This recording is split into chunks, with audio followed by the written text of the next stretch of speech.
Hey everybody, Bloodman Bobby here, and I want to start off by saying Happy New Year. I hope you're doing really well. I hope you like the new intro I worked on with my sister's logo. So here I am talking about what I want to do in 2022.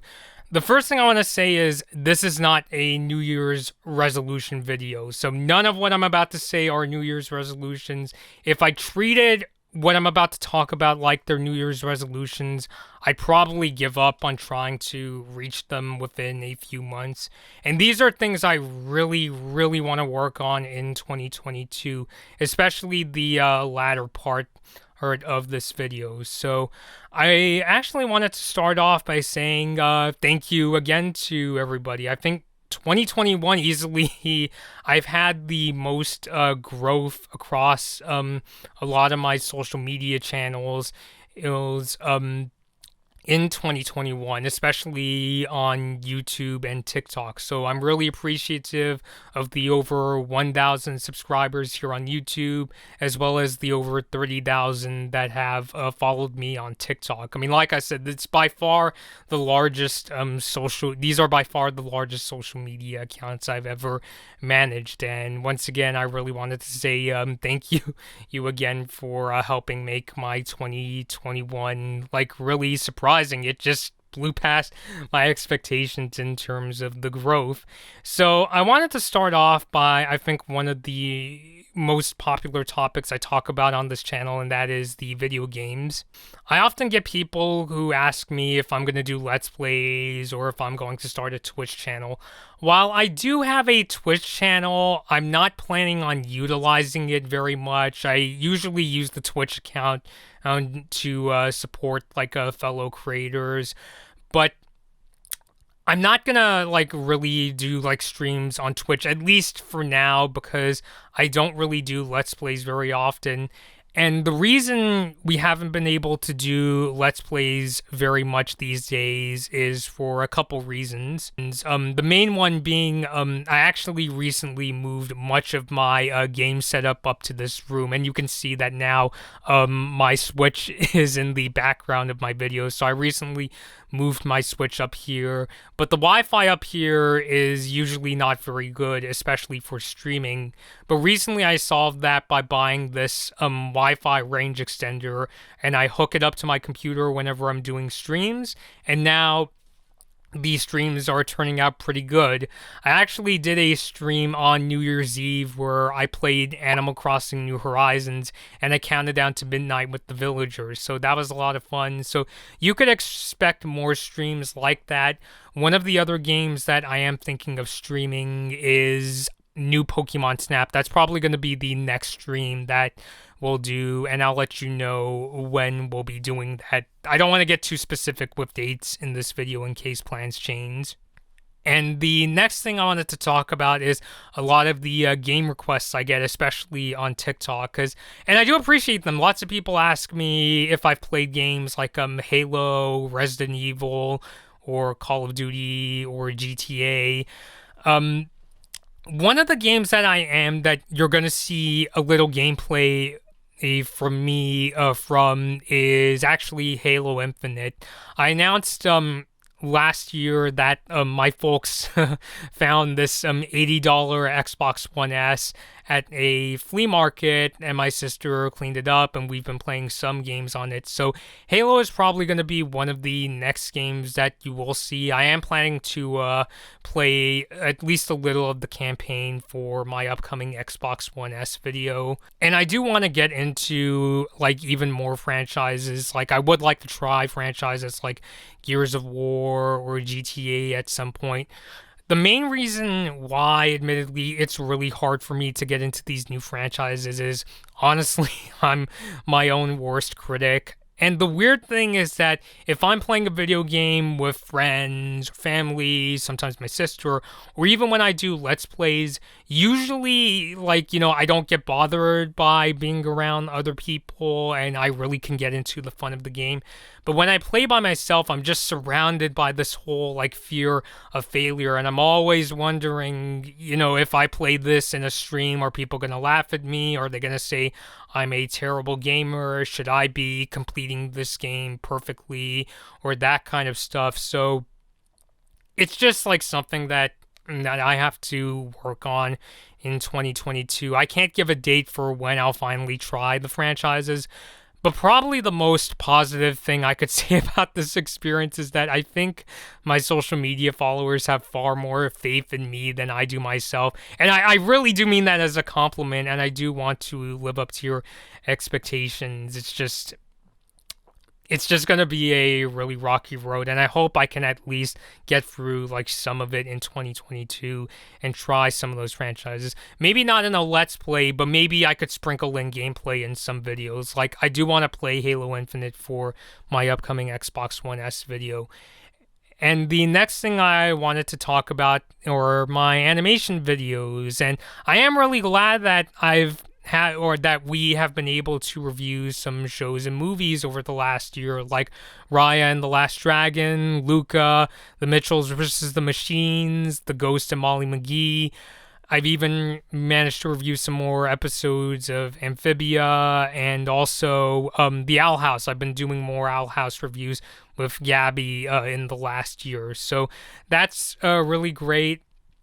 I will say, even to this day, it can still be really difficult for me to get through some of the more gritty shows. I mentioned in 2020, it can be really difficult for me to get through shows like Owl House, Infinity Train, even Star vs. the Forces of Evil, the show that my channel is named after.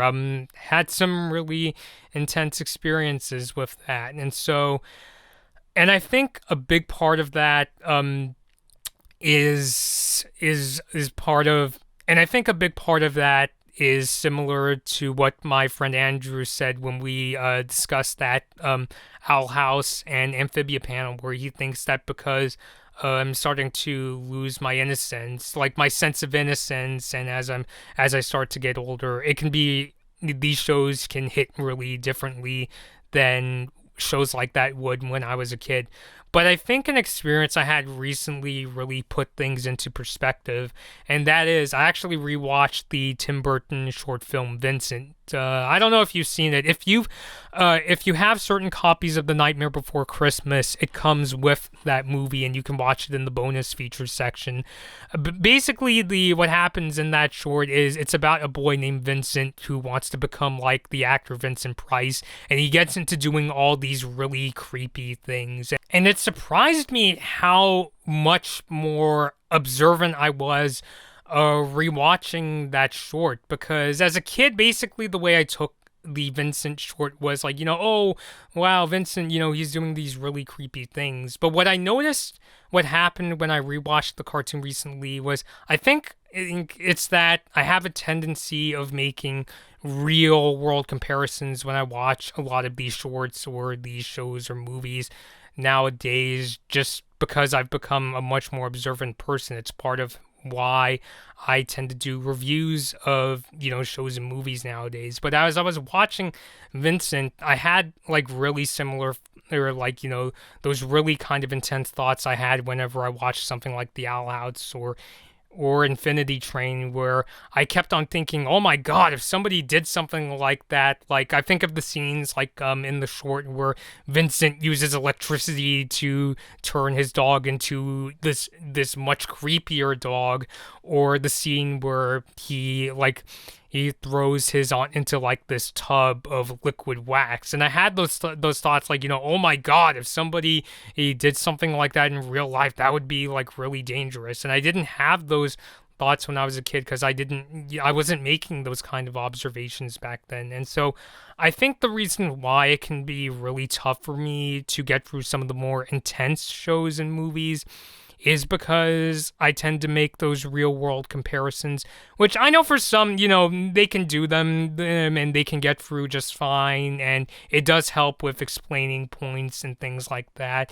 But what I realize is that when I have that tendency of making those real world comparisons, when I do have those thoughts of like, oh my god, if something like this happened in real life, I end up treating those experiences as if they're real life experiences and things like that. And so so I think, and that's like something that I think rewatching Vincent really like kind of like reminded me of just like how much more like how how much more observant I've become whenever I watch like movies and shows these days. And since I noticed, I think I was able to get more of a grasp in terms of why it's much more difficult for me to get through those shows. Hopefully it's something that I could work on in 2022.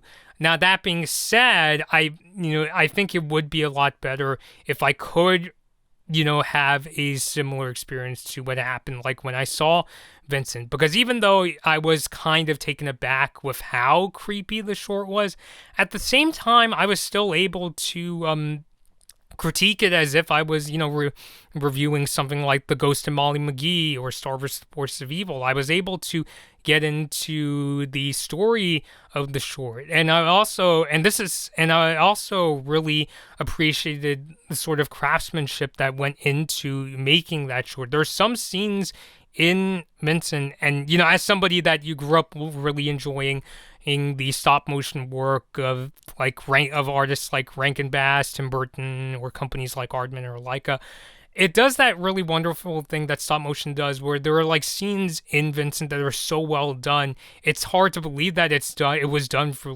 frame by frame stop motion and things like that. So if I could have a similar experience to reviewing shows like what I went through when I rewatched Vincent again, I think that would actually be an experience that I could tolerate much better. And now that I realize why I think I tend to internalize these shows and movies as much as I do, I hope it can help me and sort of catch myself before I start catastrophizing these shows and movies as if they're real life events. Because even though it does help people to explain their points, I'm sure it helps me to I have to at some point, remind myself, give that sort of metaphorical knock at the door saying, hey, you're the critic, you're the one reviewing. You don't have to treat this like it's a real world situation. You don't need to be in a situation again where you can't get this this like show or movie out of your head and you're too distracted from work. Because I don't want to have those kind of like really intense situations again. I want to be able to critique shows and movies as an objective content creator. Now that being said, another thing that has helped me get through the year and something that helps me relax when I do watch these more intense shows and movies is I actually went back and I also watched some of the more easygoing, lighthearted shows I grew up with when I was a kid. So I went back and rewatched shows like Arthur, Madeline, and Seven Little Monsters. I came away from these shows really telling myself that I want to really be the kind of content creator that recognizes the value in both the more gritty, adventurous shows like Amphibia or Owl House, but at the same time also appreciating the fact that I did grow up watching shows like Madeline and Arthur. I'm really glad that I grew up watching these shows, and I still have a really good time watching them today. Like, I still like a lot of the songs and lessons from Madeline. I think Arthur is one of the most relatable PBS Kids shows ever made. Seven Little Monsters, even though one could argue the lessons in Seven Little Monsters are kind of simple, but the way they teach the lessons and the wacky situations that the monsters sometimes get into, like I think of the episode where one of the ways they pass time in the episode where they're baking cupcakes is they literally go swimming all the way to London and come back in a really short amount of time. And I really had a good time. I think that's actually really funny. And so I really want to be that kind of content creator that can find the value in both the gritty, adventurous shows as well as the more like wholesome, more lighthearted ones as well. I mean, it's one of the reasons, even though this isn't a cartoon, but it's still one of my favorite PBS shows. It's one of the reasons why I went back into watching Mr. Rogers' Neighborhood, and now I feel like, because as a kid I liked this show, and I was like, oh, it's the nice guy on PBS Kids. But I feel like, and this is where, for me, being observant, this is one of those times where being observant has a really big advantage, is that I really, we started to appreciate a lot of the lessons that Fred Rogers taught in, his songs and the episodes of his show. Especially, I think one of the most famous things he would do is, he would say in his show, you made this. He would say, you made this day a special day by just you being yourself and saying, I like you just the way you are. And especially as somebody that grew up really being pressured to do well in school, to go to a good college so that I could make money and hopefully not be homeless. I mean, that's a really healing lesson for me to hear as I'm, rewatching, these Mr. Rogers episodes, or, or I'm learning about his history. And so it just really kind of reminds me why I really want to be that sort of content creator that can appreciate both the darker adventurous shows as well as the shows that are, more wholesome and take things easy. Because I think that there's really great value in both of them. And that's why and that's why I don't want to be that kind of content creator that only finds value in one, or being that kind of person that's like, oh, like, shows that, are gritty really show the value of the medium. Because, there is, but at the same time, I don't want, every single show to become like a gritty adventure, because there are also some really great things that can come out of being something that's more easygoing as well. And some of those lessons can be even enlightening and heartwarming. So I really want to be the kind of content creator that appreciates both the more darker adventurous shows, but also the shows and movies that, are more wholesome and easygoing, because I think that there's really great value in both and really great things that, I've learned from watching both kinds of shows. So, yeah, it's a lot to think about in 2022.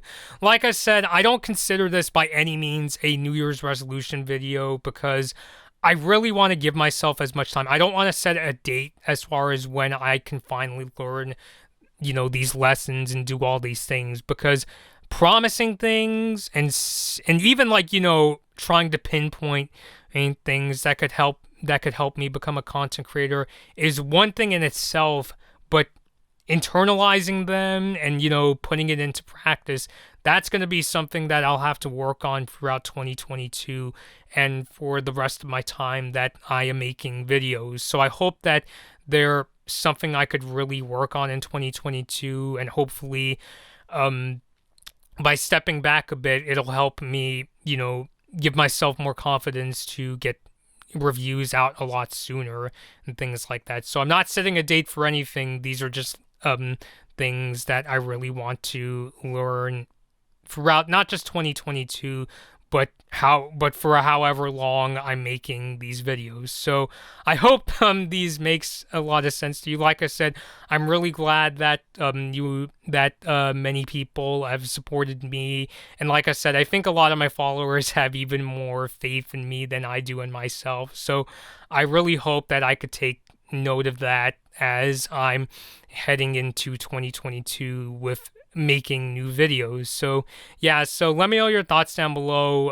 Did any of what I say make sense? And hopefully I can learn these things in the foreseeable future. So let me know your thoughts on what I said down below in the comments. And until next time, this has been Blood Moon Bobby, and thank you all for watching. Hi everyone, thanks for watching this Blood Moon Bobby video. Like and share the video if you enjoyed it. Subscribe to the channel to see more of my videos, and ring the bell to be notified about my latest uploads. Don't forget to follow me on social media for my latest opinions and video updates. I hope to see you next time.